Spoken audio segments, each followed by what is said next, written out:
Hey designers, exciting news if you haven't heard it already, but I have designed my own font. It is called Grayscale. It's a handwritten sans-serif font and it's available now in my store at charliemarie.com/font. So go check it out and see if you like it. But in this video, I want to walk you through the process for making this font. I want to tell you what it was like to create a font, to get one designed, because I know it's something that a lot of designers think about doing. It's definitely something that I had on my mind for a long time before I made it. And I also want to tell you about some of the decisions that I made when it came to marketing and selling the font. So if you've been thinking about making a font yourself, this video will give you an overview of the process and a couple of pointers of what to expect along the way. Let's get into it. When I first started thinking about wanting to make a font, one of the first things that I did was enroll in a course called Learn Font Making, which is by Tila from Every Tuesday. She's a font designer herself, and I knew that she would be a great person to learn from. So she opens up enrollment for this course a couple of times a year, I think. And I enrolled, embarrassingly, back in 2017. So it took me a long time to get around to actually completing my font and getting it out for sale. But I'm really happy that I invested in her course. I just wanted to shout that out. If you're looking for a tutorial for exactly how to make a font and something to follow along with to get all the steps right, then highly recommend this course. It's a very involved process, as I learned. Way too much for me to go into in this video. I'm just going to give you an overview. So yeah, if you're looking to learn, want something to follow along with, there'll be a link to that in the description. So the first active step in making my font was to decide on what the letter forms should look like. What kind of font did I want to make? To decide this, I just started sketching in Procreate, writing out different phrases in different styles, seeing what felt right, seeing what I liked and what I thought I personally would use. In the end, I decided on this really blocky sans-serif written with a marker pen, kind of based on my own handwriting, but like a much neater version of my own handwriting. And I decided on this because I thought it looked cool and like something that I would use, but also because for a first font, I thought tackling a sans serif might be a little easier than working with a script where I'd have to get all the letters like linking up and things like that. That seemed way more complex. And so I thought that starting with the sans serif would be a good idea for the first go. Even once I decided on the style though, there was still the process of writing the letters out over and over again to get the shapes that I wanted.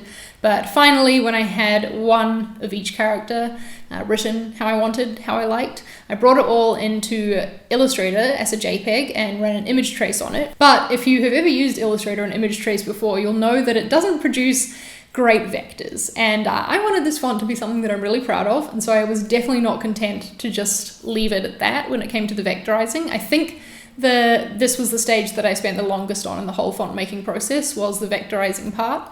Because then I took those image trace letter forms and I set about perfecting them. I set about getting every single point exactly where I wanted, lining up all the letters in a row, making sure that the baseline, the X height, whatever was all sitting where I thought felt good. Because I still wanted that handmade feel to it though, how I went about refining was actually using an app called AstroPad on my iPad, which basically turns the iPad into like a drawing tablet. So I could be using my Apple Pencil to draw the vectors in Illustrator, and that kept a lot of the handmade feel to it, which I really liked. And I just found it easier to do as well, to be rounding off things with the Apple Pencil rather than with the touchpad. Once I had all the letter forms, I followed Tila's instructions of how to set up an Illustrator file to get them into their best shape to copy into the font making app.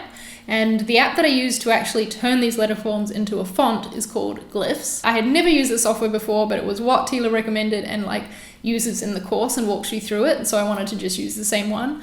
It's not a very cheap piece of software, I will say that. They do have a free trial and I managed to get the bulk of my font making done during that trial. So kind of by the time I came to the end of that trial, I knew that this was something I wanted to do more of, and I liked making fonts, and so I was happy to invest in the software. This stage was really interesting for me because it's honestly been a while since I used a brand new piece of design software, one that I knew nothing about, you know. I switched to Figma a couple of years ago, but that wasn't a very steep learning curve for me coming over from Sketch. There was a few quirks, but in general it was a pretty similar concept, so it was easy to get used to. This was a brand new style of designing things for me, like brand new tools and everything. I'm definitely still not an expert in it, so I was glad that I had the course to walk me through it. But basically how it works is you create a new file in Glyphs and there's a space for every letter of your font. Then you copy the vector from Illustrator over to Glyphs and set about refining it in there, because sometimes a few points do need to be tweaked. But you get each letter into its space And then you've got to stop thinking about the letters individually and start thinking about how they come together. This stage of the process, the kerning, the letter spacing, I think this is what separates a free font from a paid font. You know, there's a lot of free handwritten fonts out there especially, but they can often feel like they're a free font, you know, like they just feel like they're a little bit lower quality than ones you actually pay money for. And I think it's probably because the creators of those free fonts aren't spending the time to kern everything and think about the spacing between each letter so specifically, because it does take a lot of time. And after having invested all my time in this, I know there is no way that I would give my font away for free because it was so much work. But it's a really important part of the process, the spacing, because it has a huge impact on the overall quality of your font. If people can just type with it and it looks good, the spacing feels right without them having to adjust anything because you've already done the work for that. Tila gave a really great formula for figuring out the spacing though to start with, so that I had a starting point, and that was to start with an H and an O and figure out the spacing between these. Then those spacing of the H spacing, the O spacing becomes kind of like your baseline for the rest of the font. So every new letter form that you put in and that you're starting to work out the spacing of, you think, should I use the H or the O for this? Take a D, for example. The left-hand side of it has a straight line, just like the H has straight edges. So you might put an H worth of spacing on the left, and then the other side of the D has a curve, kind of like the O, right? So you might put the O worth of spacing on the right. And the way Glyphs works is instead of typing a number, you could just type H in this spacing field, and it would put the same amount of spacing in there. So if I wanted to change my H spacing, it would change it across the whole font. It works like a variable or a component or whatever reference makes sense to you. So I went through my whole font typing things like O-5, H+10 into the spacing, and using Meet the Ipsums, which is a website that offers up a bunch of different lorem ipsum style text, coffee ipsum, cupcake ipsum, fun things like that. Copying those in and just looking really closely at words that are formed with my font together and how they work. And at this stage, I'm doing all of this within Glyphs, so I haven't exported it as an actual font on my computer yet. This part of the process took a long time too. It all took a long time, but I kind of feel like, I don't know, once I got the letter forms refined and perfected in Illustrator, I guess I just expected it was going to be really quick from there on out, but there was still so much to go as I learned. So I spent a lot of time refining this to get it all feeling right. Then when it was finally done, I exported it from Glyphs and did some more testing in Figma, in Photoshop, in Pages, like applications where I thought my font might be used. And I ended up then going back and making some more tweaks and exporting like 5 different versions of the font in the end. You know, how you never name something final, because you're always going to find something. Anyway, once the font was done, the next step was to create promotion imagery for it, because people need to see your font in use, right? To know what it's going to look like. They need to see more than just the name of the font typed out. It's good to mock up your font on a few different types of use cases. You want some physical products, some quote layout sort of thing, just some different ways to show it in use so that people see its range. I used a site called Graphic Burger to find some free mock-up files that I then put my font into, and I'm really happy with how all those turned out. There's lots of options for getting your font up for sale. I knew that the main place I wanted to sell my font though was in my own store on my own website. I just think it's always good to be as close to your customer as you can with less third parties getting in the way. I think it's better for the relationship between you and your customer, but also then you're probably paying less transaction fees and stuff like that. So I built my own store using Webflow e-commerce on my website and got it up for sale. Webflow have a digital download feature now that I was able to make use of, and I've got a separate video that's going to come all about the store build specifically if you want to hear about the details of that, so stay tuned. I decided to sell 2 different versions of my font, 2 different licenses. The first was a standard license, which was just download the font, use it however much you want for your own personal use. And then the second one was an extended license that covered commercial use, so anything that you might end up selling or making money with. But with that version, I also included the web font. And I decided to make something extra special to try and make this extended license a really, really valuable offer for my buyers. I included a pack of vectors as well that matched the font, because something that I often do when I'm doing some graphic design is match icons, shapes, whatever swashes to the font that I'm using. So I thought it'd be fun to provide some that match that were done with the same pen as the font was. so that they tie together really nicely and people can be creative with my font more easily, I guess. So that was all included in the extended license. And there's a few cases not covered by that extended license, like if you wanted to use a font in an app, or like a place that makes user-generated content where the font would need to be like on a server in an EPUB. I just wrote sort of in the licensing information that people can get in touch with me if they want to find out more about that, because I feel like it's not going to be super common that that happens, so I might as well not bother having it on the website as an option, you know. But definitely do your research with licensing and think about it really hard what you want to do for your font, because it is up to you how you choose to license it if you're selling it through your own store. So yeah, spend a bit of time on that. So the main place that I'll always direct people to buy my font will be on my own store.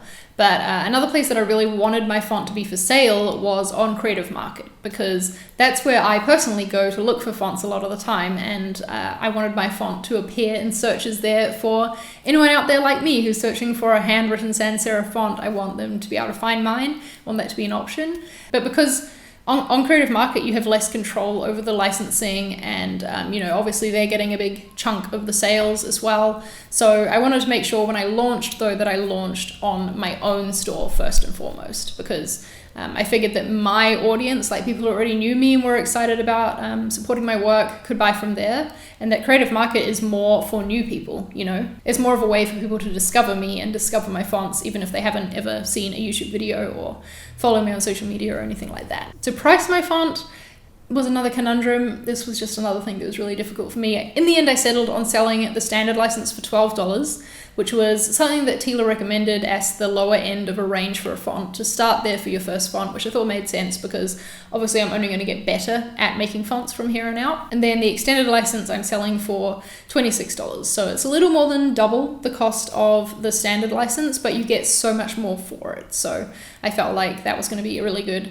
value pack. I just did my research and looked at what other fonts were selling for, and I felt like my prices sort of sat at the mid-lower end of that scale. I really didn't want to come in and undercut, because I feel like that would devalue fonts as a whole, and that's just not necessary. I wanted to be where the market was at. So once I had my storefront ready, I had my licensing figured out, my prices set, everything all set up, ready to go, it was time to launch. I started my launch by sharing it with my patrons first over on Patreon.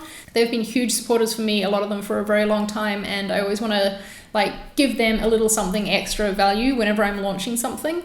So what I did for my patrons was actually just give them the vector pack file that I'd made for free, and said that if they wanted to purchase the standard license of the font, I would upgrade them to the extended one for free, so they could use it for commercial projects or whatever they needed there. Then I sent out an email to my email list. I've got about 22,000 people on there, but a lot of them aren't very active. I really need to do a clean out of it. But yeah, I sent out an email, I tested 2 subject lines, and a new font to add to your collection was the winning one. So most people got that as a subject line on the email.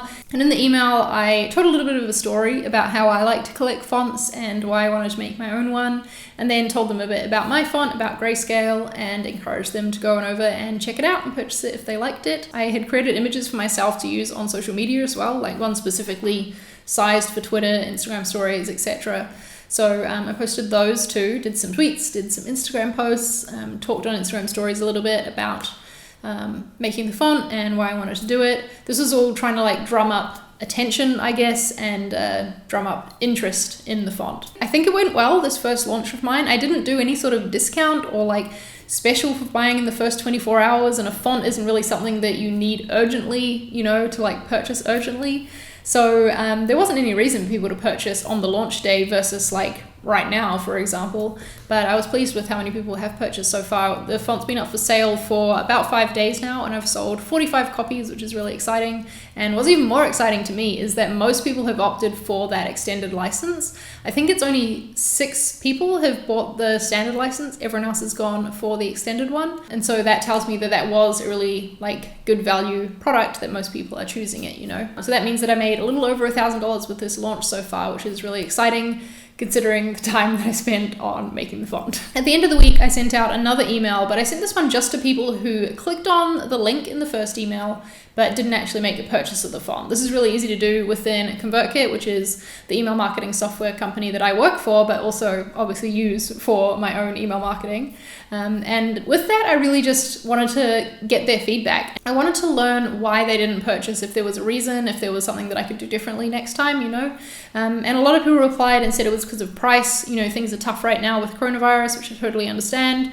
They're not in a position just to be buying a font. Like, a font is a bit of a luxury for them at the moment. There was good feedback though as well about people wanting to see some more example imagery. Like, people wanted to make sure they saw my font laid out in a paragraph. So if you're making your own, think about that, because that's something I didn't do, and now I'm going to add that into my store because it's something people are wondering about. People also wondered about all of the like multi-language characters too, because I had an example on my first image, I'll put it on screen right now, of like one of each type of accent, but I didn't put every single letter that had that accent, you know. I figured it would be obvious, learned that it wasn't, because I had a lot of people asking, do you have this like Swedish A with a thingy on top?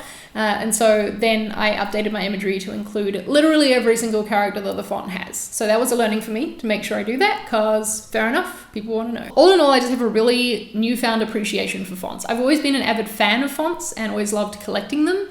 But now that I understand the work that goes into actually making one and the sheer detail, like I've looked up so close at every single point in Grayscale, you know, every single point of those vectors. And I just have a newfound respect for all of the designers of my favorite fonts and the ones that I use all the time. I hope you found this interesting to hear about. I know this was a long video and I didn't even go into that much detail, but that's just how involved font making is. Like, it's a big process, it's a big project, and I'm really proud that I finished this one. And I haven't been put off. I'm already excited to start working on the next one. I think I do want to tackle a script font next, because they are my personal favorite type of font to buy. I just love a good script font. And so I want to try and make my own. We'll see how that goes. I will say, like, because I don't want you to be put off, and I know I mentioned that I started this process in 2017, I took a break from making this font for several years because I had other things going on, you know, other projects to focus on. But when this lockdown hit here in Spain and I couldn't really go anywhere or do anything on the weekends, I really had nothing to do but finally act on this font idea that I had. So yeah, I've done the bulk of the work of it in the past few months, if that helps you to know. All right, thank you for watching. If you haven't already, head on over to charliemarie.com/font and check out Grayscale. I'd love to hear your thoughts on it, and maybe you want to add it to your collection. I don't know. Thanks for your support. If you've got any questions about the font making process that I didn't cover in this video in enough detail, then please feel free to ask them in the comments and I'll answer you down there. All right, have a good week. I'll see you next time. Bye.